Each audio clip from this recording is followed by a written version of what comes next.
Welcome back to another episode of Motogp Mac, and today we're going to talk about some of the updates that Honda brought to the Jerez test last Monday.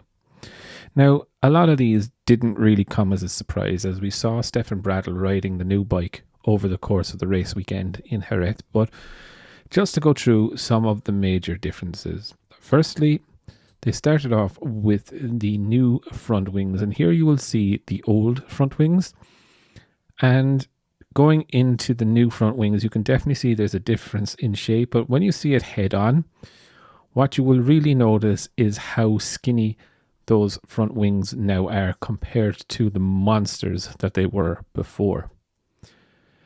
Also, the next area that you can see that they were working on was the rear wing, and here again is a blend of the Stegosaurus and the T-top wing. It's quite interesting that they were going this solution. But the next generation or iteration of it looks absolutely terrible. And here you can see it in all its glory. The seat does look a little bit different. There is two elements within this wing. You have the top element and the one that's like a gurney flap at the back of it. It is an interesting take on it, but I don't think it's going to be used going forward. The next area where they were working on is the side aero, and here you will see the bike that was raced by Mir over the course of the weekend, and here you will see the updated version, and the bulge on the side doesn't look as pronounced. Now it is definitely there, as you can see in this picture, but it's not as aggressive as it was in the original bike this year. Here are some more pictures, and you can kind of see coming into it that the bulge isn't as great as it was. But what you can also see is that they've now re-added downward ducts in this, and they didn't have that and don't have that on their current race bike.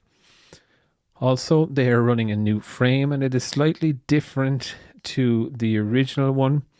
Here you can kind of see how the frame does differ. Now this is the old bike, is my understanding, and you can just barely see the carbon intake going in there. However, in the newer one, the frame is sitting a little bit higher and skinnier. So it is very much so a different frame leading into the headstock. So it's quite interesting there to see that. The last bit that they were working on as well was wheel covers. Now, I think it's kind of interesting that they're now going along this path as well.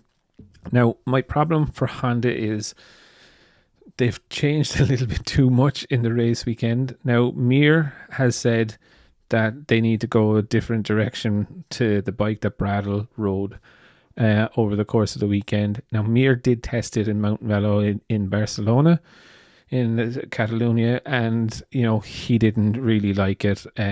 So Zarco and Taka Nakagami both also tested it in Jerez, and that's why LCR had the bikes and not Repsol Honda, and he wasn't a fan of it either. He's like, it's definitely not the right direction to go. There's no point really developing this bike further. So I don't know though, is it that they've tried to change too much? When you look at getting that balance right, I don't think there's an area in that Honda that has not been touched going into this test. And while they've gone in with a more or less brand new bike, the chassis is different. I wouldn't have no doubt that the engine and the electronics have a tweak on it as well. Whole new aero package. Of course, the riders are going to be confused riding it. And this maybe was why Mir stuck to the 2024 chassis. He said that they've gone and they found a different direction, which they think is better.